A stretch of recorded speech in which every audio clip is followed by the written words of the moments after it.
ತಿಂದು ಸಿಹಿ ಹಣ್ಣ ಕೊಡುವ ಮರ ನೀಡಿ ನೀಡಿ ಮುಕ್ತ.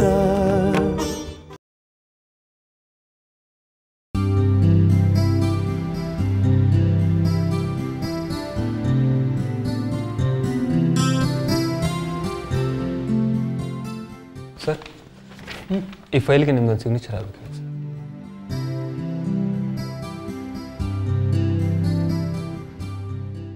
ನಾಳೆ ನಾನು ಕೋರ್ಟ್ಗೆ ಬರೋದು ಸ್ವಲ್ಪ ಲೇಟ್ ಆಗುತ್ತೆ, ಏನೋ ಕೆಲಸ ಇದೆ.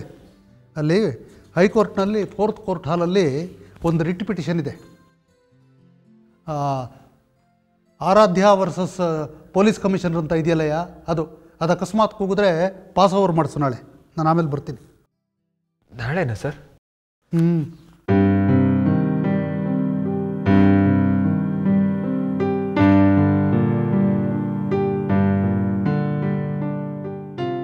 ಸರ್ ನಾಳೆ ಒಂದಿನ ನಾನು ಸ್ವಲ್ಪ ಊರಲ್ಲಿರಲ್ಲ ಸರ್.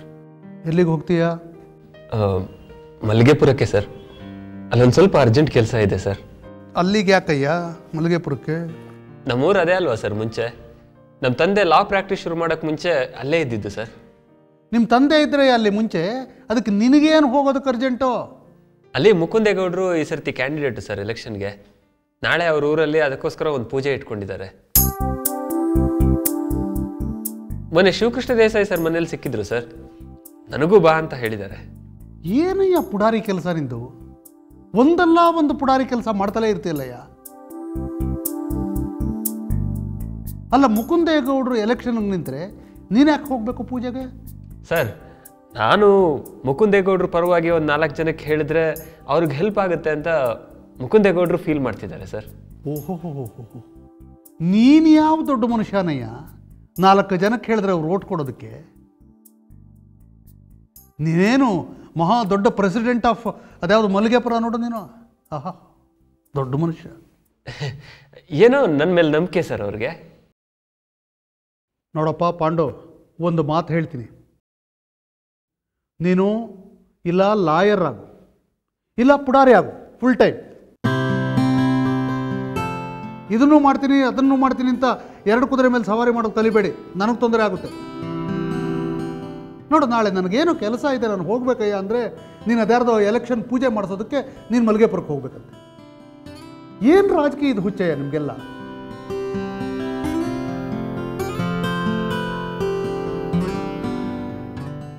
ರೀ Sharadamma,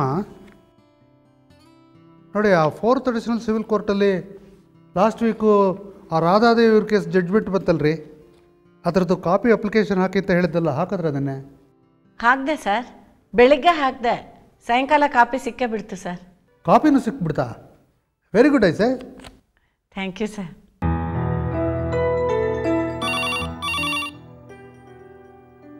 hello, CSP office, Sharada Srikanta Murthy speaking.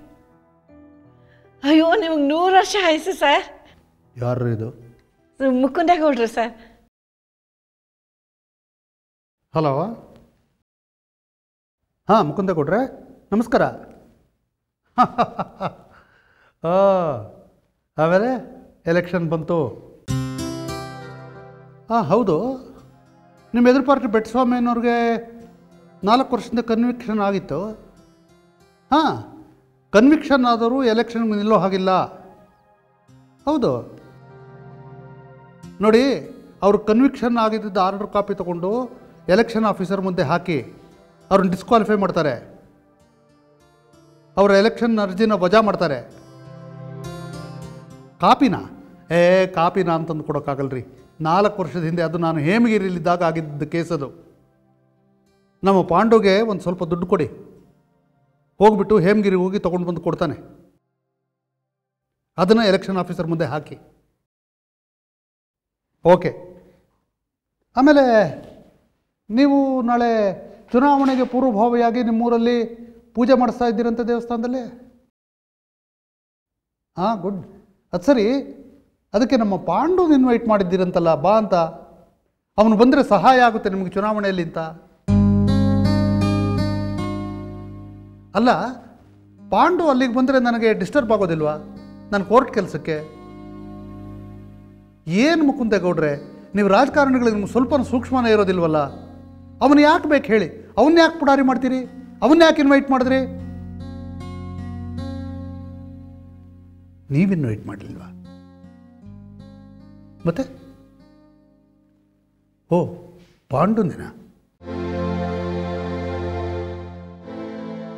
ಓಹೋ ಓ ಸರಿ ಸರಿ ಓಕೆ ಸರಿ ಸರಿ ನಮಸ್ಕಾರ ನಮಸ್ಕಾರ. Wish all the best.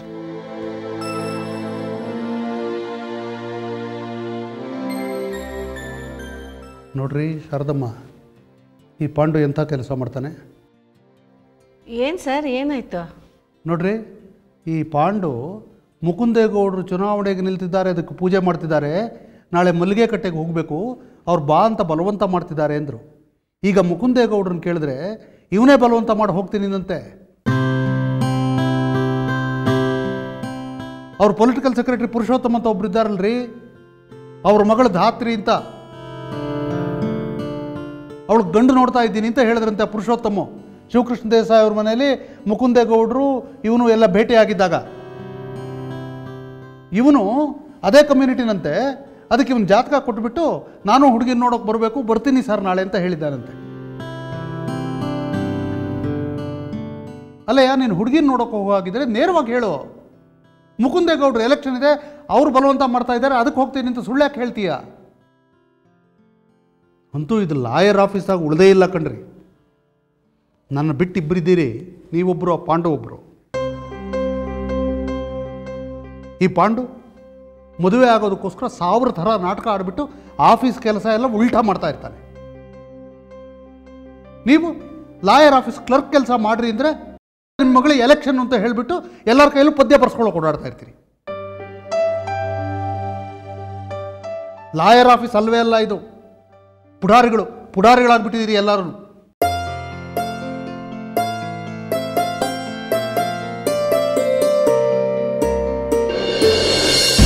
ಇಲ್ಲ ದೇವನ,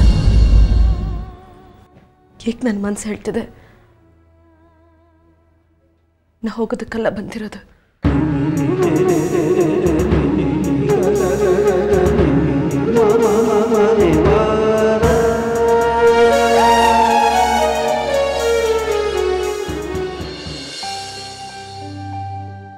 ತಗೊಳ್ಳಿ. ನಿವೇದಿತಾ ಇಲ್ಲಿ? ಶರಾವತಿ ಅವಳನ್ನು ಬರಕ್ಕೆ ಹೇಳಿದ್ರಂತೆ, ಹೋಗಿದ್ದಾಳೆ ಅಂತ. ಬರ್ತಾಳೆ ಇನ್ನೇನು, ಬರೋ ಹೊತ್ತು.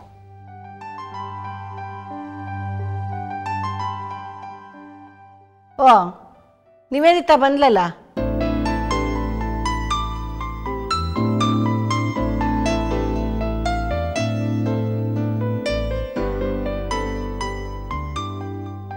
ಗಣೇಶ್, ನೀವು ಹೊರಗಡೆ ಇರಿ, ಬೇಕಾದಾಗ ಕರಿತೀನಿ.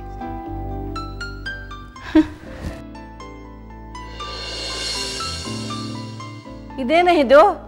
ಹೂವು, ಹಣ್ಣು, ಸ್ವೀಟ್ ಬಾಕ್ಸ್ ಎಲ್ಲ ತಂದ್ಬಿಟ್ಟಿದೀಯಾ? ತರಬೇಕು ಅಂತ ಅನ್ನಿಸ್ತು, ತಂದೆ. ಶರಾವತಿ ಅವ್ರು ನಿನಗೆ ಫೋನ್ ಮಾಡಿ ಬಾ ಅಂತ ಹೇಳಿದ್ರಲ್ಲ, ಹೋಗಿದ್ಯಾ ಅಲ್ಲಿಗೆ? ಹೋಗಿದ್ದೆ ಅಮ್ಮ. ಯಾತಕ್ಕೆ ಅವ್ರು ಬರಕ್ಕೆ ಹೇಳಿದ್ದು? ಎಲೆಕ್ಷನ್ ಹತ್ತಿರ ಬರ್ತಾ ಇದೆಯಲ್ಲ, ಎಲೆಕ್ಷನಲ್ಲಿ ತುಂಬ ದುಡ್ಡು ಖರ್ಚಾಗತ್ತೆ. ನನ್ನ ಹತ್ರ ಅಷ್ಟೊಂದು ದುಡ್ಡಿಲ್ಲ ಅಂತ ನಮ್ಮ ಅತ್ತೆಯವ್ರಿಗೂ ಗೊತ್ತು. ಅದಕ್ಕೆ ಎಲೆಕ್ಷನ್ ಖರ್ಚಿಗೆ ಸಹಾಯ ಆಗಲಿ ಅಂತ ನನಗೆ ದುಡ್ಡು ಕೊಡೋದಕ್ಕೆ ಬರ ಹೇಳಿದರು. ಕೊಟ್ರಾ ಪುಟ್ಟಿ ದುಡ್ಡನ್ನ? ಎಷ್ಟು ಕೊಟ್ರೆ? 50 ಲಕ್ಷ ರೂಪಾಯಿ. ಇದರಲ್ಲಿದೆ. 50 ಲಕ್ಷನಾ? ಇದರಲ್ಲಿದ್ಯಾ?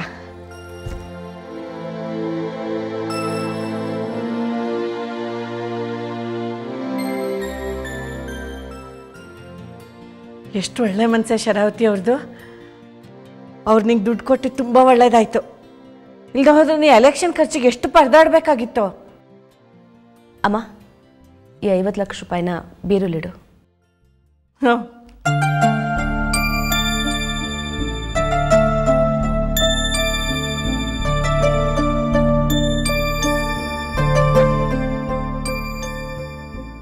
ಸರ್ ನಮಸ್ಕಾರ, ನಾನು ನಿವೇದಿತಾ ಮಾತಾಡ್ತಾ ಇದ್ದೀನಿ. ಸರ್, ನಮ್ಮ ಅತ್ತೆ ನನ್ನ ಜೊತೆ ಮಾತಾಡಬೇಕು ಅಂತ ಅವ್ರ ಮನೆಗೆ ಬರೋಕ್ಕೆ ಹೇಳಿದರು. ನಾ ಅವ್ರ ಮನೆಗೆ ಹೋಗಿದ್ದೆ. ಅವರು ನನ್ನ ಎಲೆಕ್ಷನ್ ಖರ್ಚಿಗೆ ಅಂತ ನನಗೆ 50 ಲಕ್ಷ ರೂಪಾಯಿ ಕೊಟ್ಟಿದ್ದಾರೆ. ಅದನ್ನು ನಾನು ಪಾರ್ಟಿ ಫಂಡ್ಗೆ ಕೊಡಬೇಕು ಅಂತಿದ್ದೀನಿ. ನೀವು ಪ್ಲೀಸ್ ಬೇಡ ಅಂತ ಮಾತ್ರ ಹೇಳಬಾರ್ದು. ನನಗೆ ಬೇರೆ ದುಡ್ಡಿದೆ ಸರ್. ಹಾಂ, ಥ್ಯಾಂಕ್ ಯು ಸರ್. ಸರಿ ಸರ್, ಓಕೆ. ಈ ಹಣನ ನಾನೇ ಪರ್ಸ್ನಲ್ ಆಗಿ ಬಂದು ನಿಮಗೆ ಕೊಡ್ತೀನಿ. ನಮಸ್ಕಾರ ಸರ್. ಅಲ್ವೇ ನಿವೇದಿತಾ, ನಿಮ್ಮ ಅತ್ತೆಯವರು ನಿನಗೆ ದುಡ್ಡು ಕೊಟ್ಟಿರೋದು ನಿನಗೆ ವೈಯಕ್ತಿಕವಾಗಿ ಎಲೆಕ್ಷನ್ ಖರ್ಚಿಗೆ ಅಂತ. ಅದನ್ನು ತಗೊಂಡು ಹೋಗಿ ಪಾರ್ಟಿ ಫಂಡ್ ಕೊಡ್ತೀನಿ ಅಂತಿದೆಯಲ್ಲ. ನಿಮ್ಮಮ್ಮ ಹೇಳ್ತಿರೋದು ಕರೆಕ್ಟು ಪುಟಿ. ನಿನ್ನ ಎಲೆಕ್ಷನ್ ಖರ್ಚಿಗೆ ಅಂತ ಶರಾವತಿಯವ್ರು ಕೊಟ್ಟಿರೋ ದುಡ್ಡನ್ನ ನೀನು ಪಾರ್ಟಿ ಫಂಡಿಗೆ ಅಂತ ಕೊಟ್ಬಿಟ್ರೆ ನಿನ್ನ ಎಲೆಕ್ಷನ್ಗೆ ಏನು ಮಾಡ್ತೀಯಾ? ಅದಕ್ಕೆ ಬೇರೆ ದುಡ್ಡಿದೆಪ್ಪ ನನ್ನ ಹತ್ರ.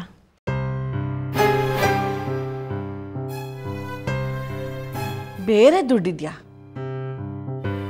ಎಲೆಕ್ಷನ್ ಖರ್ಚಿಗೆ ಕೋಟ್ಯಾಂತರ ರೂಪಾಯಿ ದುಡ್ಡು ಬೇಕು ಅಂತ ನಾನು ತಿಳ್ಕೊಂಡಿದ್ದೀನಿ. ಅಷ್ಟೊಂದು ದುಡ್ಡು ಎಲ್ಲಿಟ್ಟಿದೀಯ ನೀನು? ಎಲೆಕ್ಷನ್ ಖರ್ಚಿಗೆ ನನ್ನ ಹತ್ರ ಇನ್ನೂ ದುಡ್ಡಿದೆ ನೋಡು.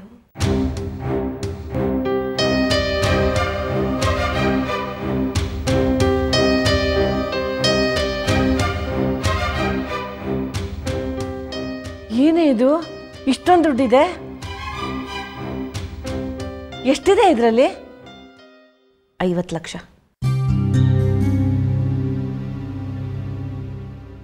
ಈ ದುಡ್ಡನ್ನು ಯಾರು ಕೊಟ್ರೆ? ದೇವಾನಂದ್ ಅವ್ರು ಕೊಟ್ರು.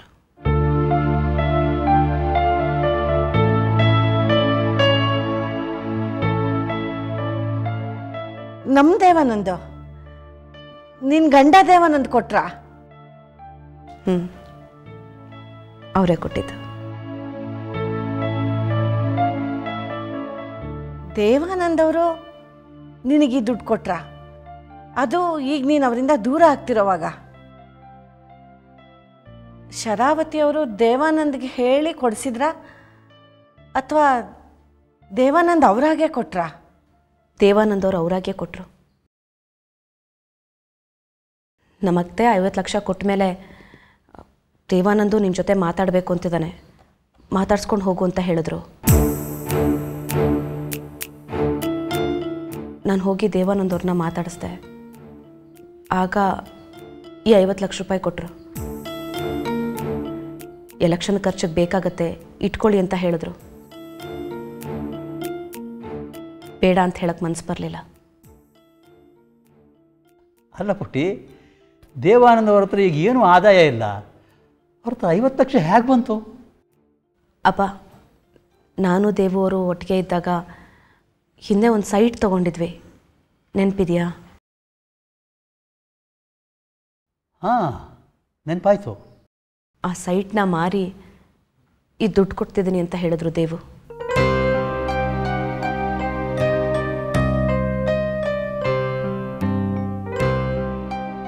ಹೌದಾ? ದೇವಾನಂದ್ಗೆ ಎಂಥ ಒಳ್ಳೆ ಮನಸ್ಸು ಕೊಟ್ಟಿದ್ದಾರೆ ನೋಡೆ. ಪಾಪ ದೇವಾನಂದ್ ಆ ಸೈಟಲ್ಲಿ ಮನೆ ಕಟ್ಟಿಸ್ಕೊಂಡು ಅವ್ರು ಇಷ್ಟಪಟ್ಟು ನಿನ್ನ ಜೊತೆ ಅಲ್ಲಿ ಬದುಕು ನಡೆಸಬೇಕು ಅಂತ ಎಂಥ ಸುಂದರವಾದ ಕನಸುಗಳನ್ನು ಕಟ್ಕೊಂಡಿದ್ರು. ಆದರೆ ನಿನ್ನ ಹಠಮಾರಿತನದಿಂದ, ನಿನ್ನ ಅಹಂಕಾರದಿಂದ ಎಲ್ಲ ಹಾಳು ಮಾಡ್ಕೊಂಡ್ಬಿಟ್ಟೆ. ಆದರೂ ನೋಡು, ನಿನ್ನ ಮೇಲೆ ಎಷ್ಟು ಕನಸಿನಿಂದ ದೇವು ನಿನಗೆ ದುಡ್ಡು ಕೊಟ್ಟಿದ್ದಾರೆ.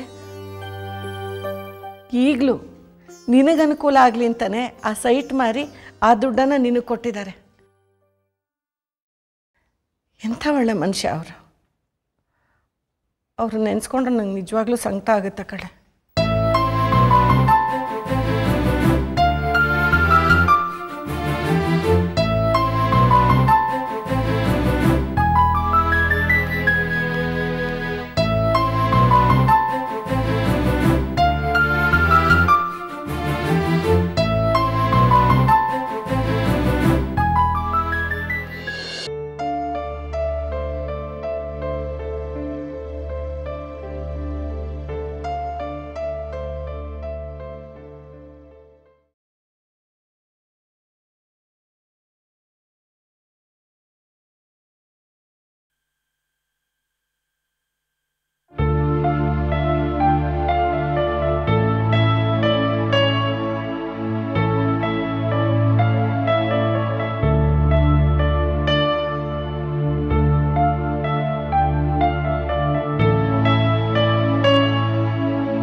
ಅಂತ?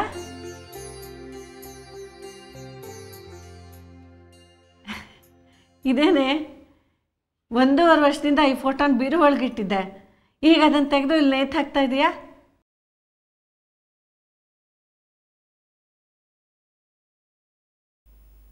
ಅಮ್ಮ, ಇವತ್ತು ನಾನು ದೇವಾನಂದ್ ರಾಜಿ ಆದ್ವಿ.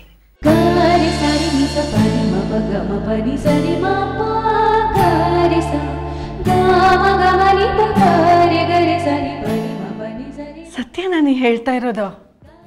ಹೌದಮ್ಮ, ಸತ್ಯವಾಗ್ಲು ನಾವಿಬ್ರು ರಾಜಿ ಆದ್ವಿ.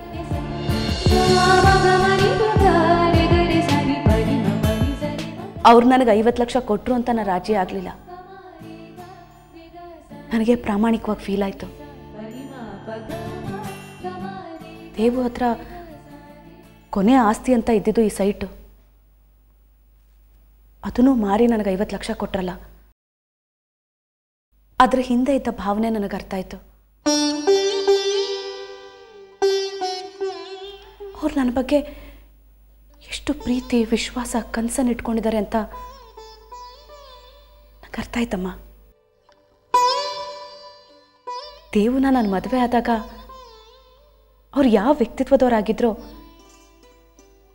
ಈಗಲೂ ಅದೇ ವ್ಯಕ್ತಿತ್ವನ ಉಳಿಸ್ಕೊಂಡಿದ್ದಾರೆ. ಅವ್ರು ಬದಲಾಗಿಲ್ಲ. ಆದರೆ ನಾನು ಅವ್ರು ಬದಲಾಗ್ಬಿಟ್ಟಿದ್ದಾರೆ ಅಂತ ಅಂದ್ಕೊಂಡ್ಬಿಟ್ಟಿದ್ದೆ. ನಾನು ದೇವಾನಂದ್ ಇಬ್ಬರು ಮುಕ್ತವಾಗಿ ಮಾತಾಡಿದ್ವಿ. ಈಗ ನಮ್ಮಿಬ್ಬರ ಮಧ್ಯೆ ಯಾವ ಭಿನ್ನಾಭಿಪ್ರಾಯನೂ ಇಲ್ಲ ಅಂತ ಅನ್ನಿಸ್ತು. ರಾಜಿ ಆಗ್ಬಿಟ್ವಿ.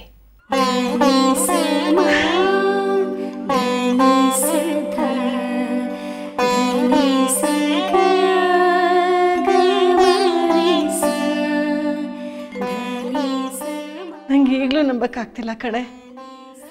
ಎಲ್ಲ ಕನಸೇನು ಅಂತ ಅನ್ನಿಸ್ತಿದೆ ಅಲ್ವೇ? ಯಾವಾಗ ದೇವಾನಂದ್ ಹೆಸರೆತ್ತಿದ್ರು ಸಿಡಿಸಿಡ ಅಂತಿದ್ದೆ ನೀನು.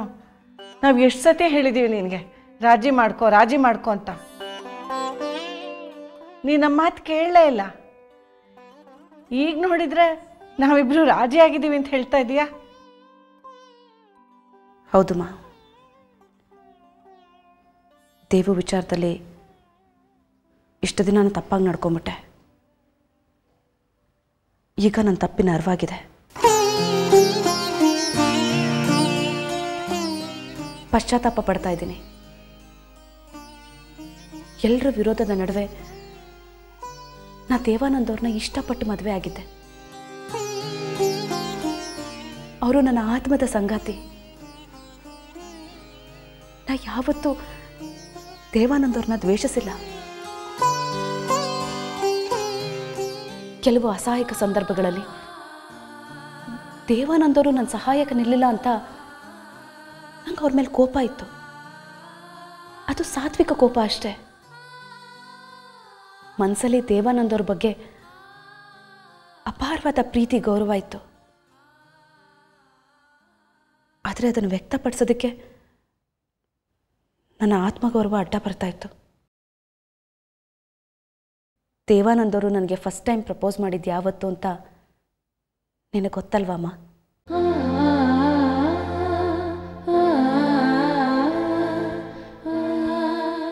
ನಾ ದೇವಸಾಗರದಲ್ಲಿ ಒಂದು NGO ಕೆಲಸ ಮಾಡ್ತಿರಲಿಲ್ವಾ? ಅದೇ ನದಿ ದಂಡೆ ಮೇಲೆ ದೇವು ಫಸ್ಟ್ ನನ್ನನ್ನು ಕೇಳಿದ್ದು, ಮದುವೆ ಆಗ್ತೀರಾ ಅಂತ. ಮೊನ್ನೆ ದೇವಾನಂದವರು ಕಣ್ಣು ತುಂಬಿಕೊಂಡು ಆ ನದಿ ದಂಡೆ ಮೇಲೆ ಕೂತಿದ್ರಂತೆ. ಇತ್ತೀಚೆಗೆ ಪದೇ ಪದೇ ಅಲ್ಲಿಗೆ ಹೋಗ್ತಾರಂತೆ. ನಿರ್ಮಲಾ ಈ ವಿಚಾರ ಹೇಳಿದ್ಲು. ಆಗ ದೇವಾನಂದ್ ಅವ್ರ ಬಗ್ಗೆ ನನಗೆ ಪಾಪ ಅನ್ನಿಸ್ತು. ಆಮೇಲೆ ನನಗೆ ನಾನೇ ಪ್ರಶ್ನೆ ಮಾಡ್ಕೊಂಡೆ, ಅಮ್ಮ, ದೇವಾನಂದ್ ಅವ್ರು ಯಾವ ತಪ್ಪಿಗೆ ನಾ ಈ ಶಿಕ್ಷೆ ಕೊಡ್ತಾ ಇದ್ದೀನಿ ಅಂತ. ಅವರಿಂದ ದೂರ ಇದ್ಬಿಟ್ಟೆ ಎಷ್ಟು ದಿನ. ತಪ್ಪು ಮಾಡಿಬಿಟ್ಟೆ. ಈಗ ನನ್ನ ತಪ್ಪಿನ ಅರಿವು ನನಗಾಗಿದೆ. ಸತ್ಯ, ದೇವ್ರ ದಯೆ.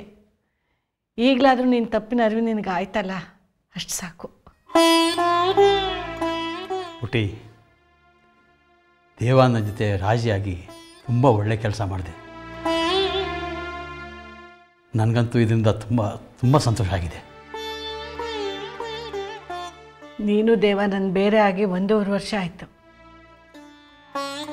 ಈ 1.5 ವರ್ಷ ನಾನು ನಿಮ್ಮಪ್ಪ ಎಷ್ಟು ಹಿಂಸೆ ಪಟ್ಟಿದ್ದೀವಿ ಗೊತ್ತಾ? ಇರೋ ಒಬ್ಬ ಮಗಳು ಹೀಗೆ ಎಷ್ಟು ದಿನ ಬಾಳ್ ಸವಿಸ್ಬೇಕಲ್ಲ ಅಂತ. ನನ್ನ ಮಗಳು ಒಳ್ಳೆಯವಳು, ದೇವಾನಂದ ಅವರು ಒಳ್ಳೆಯವರು, ಇಬ್ಬರು ಬುದ್ಧಿವಂತರು, ತಿಳುವಳಿಕಸ್ತರು. ಆದರೂ ಹೀಗಾಗೋಯ್ತಲ್ಲ ಅಂತ ನಮ್ಮ ಮನಸ್ಸೇ ಛಿದ್ರಾಗೋಗಿತ್ತಮ್ಮ. ಇಷ್ಟು ದಿನ ನಾವು ಪಟ್ಟ ಸಂತೋಷ ಸಂತೋಷ ಅಲ್ಲ, ನಕ್ಕ ನಗು ನಗು ಅಲ್ಲ. ಆದರೆ ಇವತ್ತು ನೀ ದೇವಾನಂದ್ ಜೊತೆ ರಾಜಿ ಆಗಿದ್ದೀನಿ ಅಂತ ಹೇಳಿದೆಯಲ್ಲ, ಇಷ್ಟು ದಿನ ನಾವು ಪಟ್ಟಿದ್ದ ನೋವು, ಸಂಕಟ, ಹಿಂಸೆ ಎಲ್ಲ ಹೊಟ್ಟೋಯ್ತು ಕಡೆ.